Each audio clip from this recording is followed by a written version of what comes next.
Promise academy guys, आज हमारा जो पिछले लेक्चर में आधा किया हुआ था उसको आज हम कंप्लीट करेंगे. That is the revision video. This is second part of the revision video of debt funding, that is non fund based.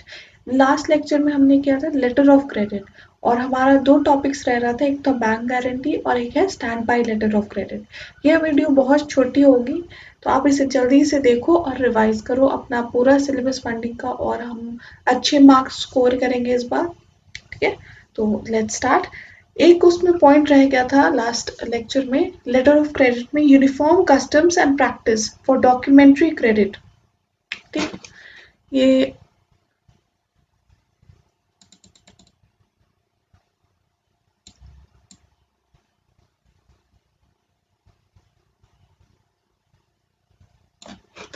आपके सामने uniform customs and practice for documentary credit UCPDC 600. ठीक, International Chamber of Commerce, that is ICC, arranges to issue uniform guidelines to handle documents under letters of credit.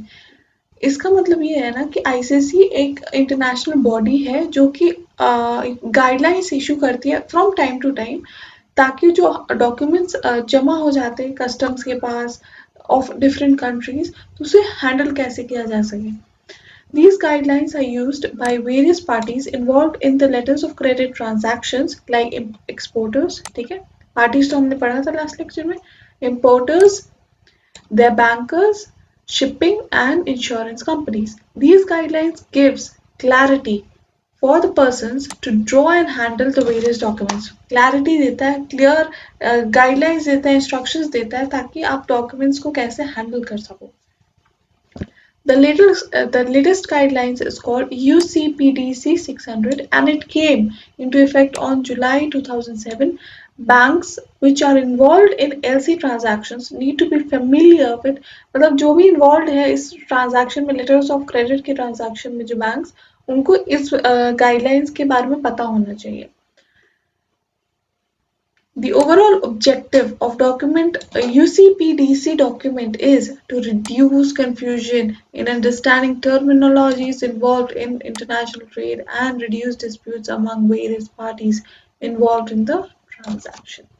इसका basic objective ये है कि जो भी parties involve है एक transaction में, क्योंकि बहुत कंट्रीज के बीच में जब इंटरनेशनल ट्रेड होता है ना, तो उससे अगर अलग अलग तरह से वो डॉक्यूमेंट्स हैंडल करते हैं या डॉक्यूमेंट्स के रिक्वायरमेंट्स अलग है, तो ये बहुत ही कंफ्यूजन हो सकता है इंटरनेशनल ट्रेड करने के लिए. तो इसे स्मूथ करने के लिए UCPDC 600 गाइडलाइंस आई थी, जो कि आई थी ताकि जो टर्मिनोलॉजीज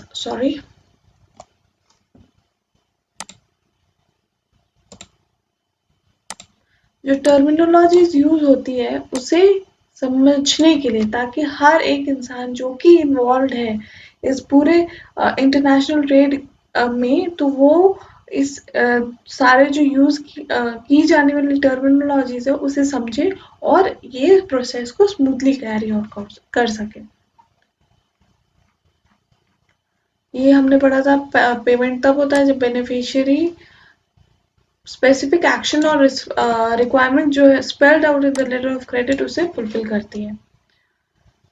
अगर इंटरनेशनल ट्रेड की बात की जाए तो जब वो शिपमेंट का डॉक्यूमेंट सबमिट करती है बैंक के पास, तो बैंक उसका उनके पेमेंट्स को रिलीज कर देती है आफ्टर ड्यू वेरिफिकेशन.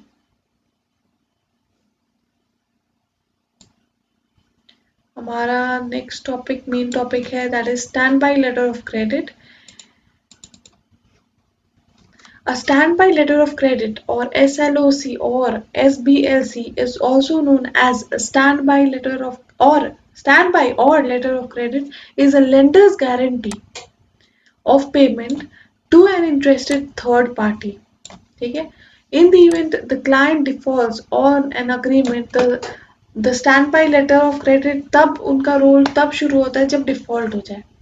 जिस समय डिफॉल्ट हो गया उसके बाद standby letter of credit का काम शुरू होता है और वो तब यूज अप होता है.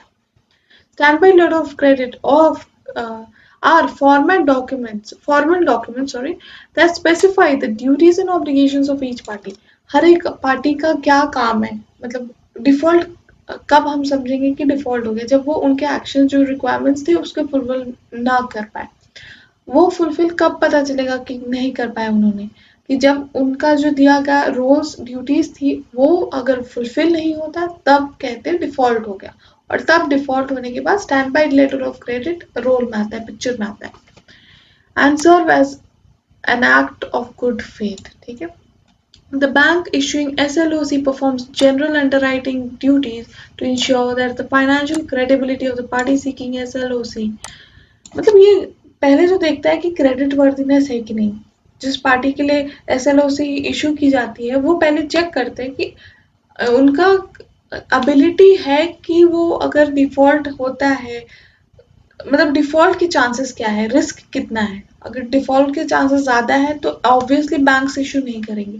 अगर डिफॉल्ट के चांसेस बहुत कम है तब जाके बैंक ये रिस्क लेती है, रिस्क उठाती है। Thus, it sends a notification to the bank of the party requesting the letter of credit, typically a seller or a creditor. ठीक, ये बहुत ही इजी था। एग्जाम्पल आप पढ़ लेना, सिंस ये रिवीजन वीडियो है तो हम इसे जल्दी खत्म करने की कोशिश करेंगे। और हमारा नेक्स्ट टॉपिक है that is bank guarantee. Bank guarantee बहुत इंपॉर्टेंट टॉपिक है। Bank guarantees are part of non fund based credit facilities. ठीक है, ये चैप्टर में ही तीनों जो फैसिलिटीज है वो नॉन फंड बेस्ड है, तो ये रिपीट करने के लिए तो कोई मतलब ही नहीं था। By the banks to the customers, ये बैंक्स इशू करती है कस्टमर्स को।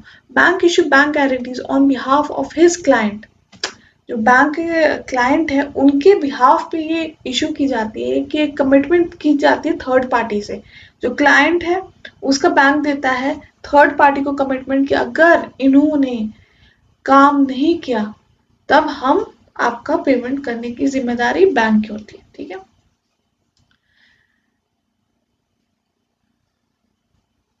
Bank issue bank guarantee on behalf of the client as a commitment to third party, assuring him to honor the claim against the guarantee in the event of non-performance by the customer's bank's customer। वो non performance करेंगे, वो default करेंगे तब जाके ये bank guarantee active होता है। Bank guarantee is a legal contract. ये देखो, ये सारे जो ऐसे डेफिनेशन होते हैं ना आपको एग्जाम के लिए बहुत अच्छे होते हैं और ये लिखोगे तो अच्छे मार्क्स मिलते हैं। Bank contract is a legal contract which can be imposed by law, मतलब इन्फोर्सिबल है। The banker is a guarantor, guarantor का काम करता है, नाम ही बैंक गारंटी है। assures that the third party or the beneficiary जिसको फायदा होना है third party to pay him a certain sum of money on behalf of the customer in case, देखो रिपीट की हुई बात है तो या तो आप ऊपर वाली ये पढ़ लो या फिर ये पढ़ लो, बात लिखी है। द टाइप्स ऑफ कस्टमर्स, देखो तीन तरह के बैंक गारंटी होते हैं। एक तो होता है फाइनेंशियल, एक होता है परफॉर्मेंस और एक तीसरा होता है डेफर्ड पेमेंट। ठीक है, तीन होते हैं बैंक गारंटी, एक होता है फाइनेंशियल, एक होता है परफॉर्मेंस और दूसरा होता है डेफर्ड पेमेंट। ये आपके सामने है, पहला फाइनेंशियल, दूसरा परफॉर्मेंस, तीसरा deferred payment.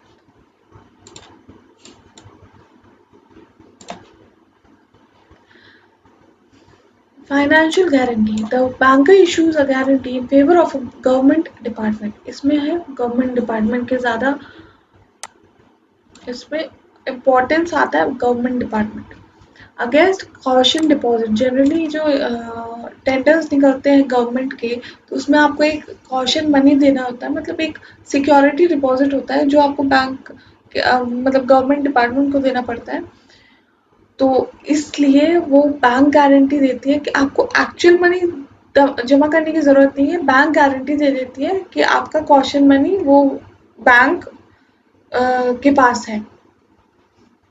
The banker issues a guarantee in favor of the government department. This is an example of financial guarantee. Example है financial guarantee का.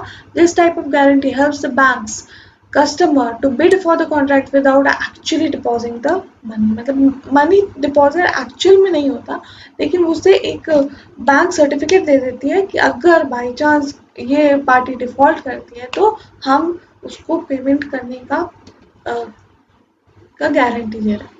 इन case the contractor does not take up the awarded contract, मतलब उनको देने के बाद भी वो ना करे, तब ये this can be invoked and claim कर सकती है money from the bank, government department. और हमारा next type of bank guarantee is performance guarantee. Performance guarantees are issued by banks on behalf of the clients. इसमें कोई नई बात तो थी नहीं। In performance guarantee, bank issue on behalf of his client to assure the third party to complete some work on time. ये चीज़ important है। As per the terms of contract between the party, if work is not completed as per the terms of the contract, the third party can request the bank to invoke the bank guarantee and make the payment of default. इसके ऊपर एक MCS में हमारा जो multidisciplinary case study है उस पर एक केस लॉ भी है, आप पढ़ोगे। तो उसमें क्या था कि अगर आप पेमेंट नहीं परफॉर्म नहीं करते हो एज पर जो आपको जिस तरीके से करना था, अगर आप पैसे नहीं करते हो परफॉर्म, तो जो थर्ड पार्टी जिसके फेवर में ये बैंक गारंटी इशू की गई है वो इसे कभी भी इन्वोक कर सकते हो और क्लेम कर सकते हैं।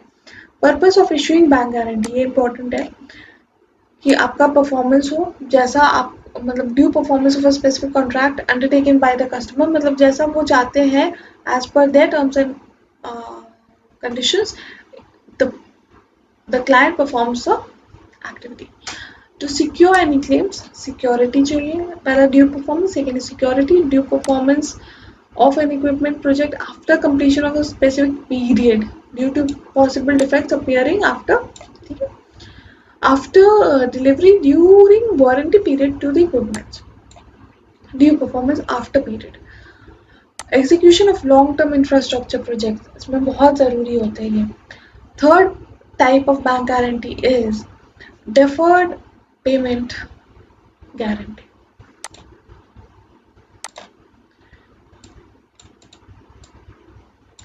ये है हमारा third point. It is clear from the name of bank guarantee that under this guarantee the banker guarantees payments of installments spread over a period of time.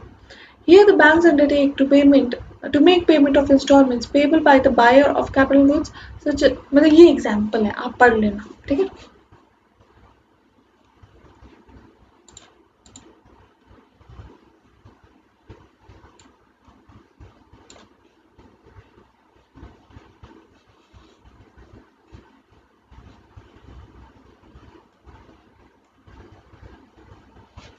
फिर नेक्स्ट हमारा इम्पोर्टेंट टॉपिक है difference between letter of credit and bank guarantee. A letter of credit, sometimes referred to as a documentary credit, acts as a promissory note. This is important. Acts as a promissory note from bank. It represents an obligation taken on by a bank to make payment once certain criteria is met. एक बार जब आपके conditions met हो जाएंगे, वो payment करने की एक promise है कि आपको पेमेंट मिल जाएगा। Once these terms are completed and confirmed, the bank will transfer the funds. The letter of credit ensure the payment will be made as long as the services are performed. मतलब आपकी services चल रही है या हो गई है, तो ये और उसका एक एविडेंस है, तो आपको पेमेंट रिलीज कर दिया जाएगा। ये एक एग्जाम्पल है। Letter of credit specially important in international trade. Obviously ये इंटरनेशनल ट्रेड में ये बहुत ज़्यादा ज़रूरी होते हैं। फिर है कि due to the distance involve and potentially differing laws, क्योंकि देखो जहाँ डिफॉल्ट होता है ना उसके बाद उसे फिर इन्फोर्स करवाना, मतलब अपनी पेमेंट को सच में कलेक्ट कर पाना बहुत मुश्किल हो जाता है, क्योंकि दो अलग अलग कंट्रीज में बैठे हैं और दोनों के लॉज अलग है।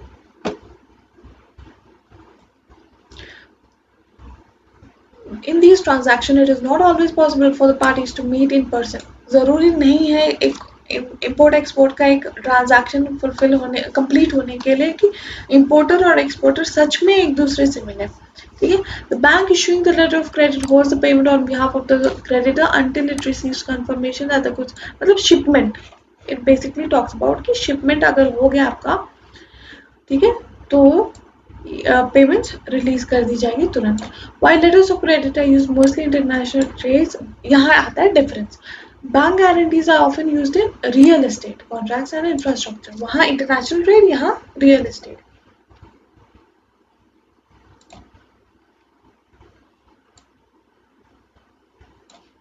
Bank guarantees represent more significant contractual obligations for banks than letter of credit do. A bank guarantee, like a letter of credit, guarantees a sum of money to the beneficiary. However, unlike a letter of credit, the sum is only paid if the opposing party does not fulfill the stipulated obligations. Important. Under the contract, this can be used to essentially insure a buyer or seller from the loss of damage due to non-performance by the other party. जब contract के जो कोई भी person अगर default करता है तब आपको पेमेंट मिलेगी, एक अश्योरेंस रहती है. Bank guarantees ensure both parties in a contractual agreement from credit risk, क्योंकि क्रेडिट रिस्क से बचाता है ये bank guarantee. For instance, a construction company and its cement supplier may enter into a contract to build a mall. ठीक है, दोनों ने contract में एंटर किया एक मॉल बनाने के लिए. Both parties may have to issue bank guarantees to prove their financial stance and capability. दोनों ही इशू कर रहे हैं, ठीक है. In a case where the supplier fails to deliver cement within the specified time, the construction company would notify the bank कि भाई मेरा bank guarantee मैं इन्वोक करना चाहती हूँ, मैं क्लेम करना चाहती हूँ. Both bank guarantee and letter of credit work to reduce financial risk. दोनों का ही काम है credit risk, financial risk को कम करना. The seller takes on less credit risk when a letter of credit or bank guarantee is active. Obviously बात अगर वो है एक ट्रांजैक्शन में लेटर ऑफ क्रेडिट या बैंक गारंटी, तो ऑब्वियसली दोनों पार्टीज के रिस्क कम होंगे and would be more likely to agree on the transaction. मतलब एक विश्वास आ जाता है, ट्रस्ट आ जाता है. ठीक है, फिर ये वही चीज को रिपीट बार बार की जाती है. फिर नेक्स्ट टॉपिक आता है हमारा appraisal methodology for different type of non-fund based credit certain products. ये बेसिकली एक मैथमेटिकल फंक्शन है क्रेडिट कैलकुलेट करने का of customer of the bank. तो ये बेसिकली ये ज़्यादातर ज़रूरी है एफएम या कॉस्टिंग में, लेकिन ये इसमें दिया गया है तो शायद क्वेश्चन आ जाए. प्रोबेबिलिटी, तो इसका फॉर्मूला है आपके सामने, ये आप पढ़ लेना, आपके नोट्स में होंगे ही, बुक में है. और तो कुछ ऐसा कुछ खास नहीं है इसमें टेक्निकल. ये बैंक गारंटी क्या होगा, A + B + C, मतलब कितना आपका आउटस्टैंडिंग है, मतलब पहले से आपने लिया हुआ है, कितना और लेना चाहते हो और कितना आपने पे कर दिया, तो जो होगा वो होगा आपका बैंक गारंटी. ठीक है, तो इसके साथ हम ये वीडियो एंड करते हैं. तो ऑलमोस्ट 30-35 मिनट्स में हमने ये चैप्टर रिवाइज कर दिया और अगला चैप्टर जो हम देखने वाले हैं वो है Indian funding non fund based. मतलब इसमें आएंगे bonus issues, sweat equity shares, ESOP, ESPS, और वो भी बहुत इंटरेस्टिंग और इजी चैप्टर है. जो ये इजी चैप्टर है उसे हम जल्दी ख़त्म करेंगे, तब हम जाएंगे ICDR LODR में. वो एक चंक लेंगे टाइम, तो इसीलिए एक बार ये छोटे चैप्टर्स कंप्लीट हो जाए तब हम मेन बड़े चैप्टर्स पे मूव ऑन करेंगे. See you in the next video. Take care, bye bye.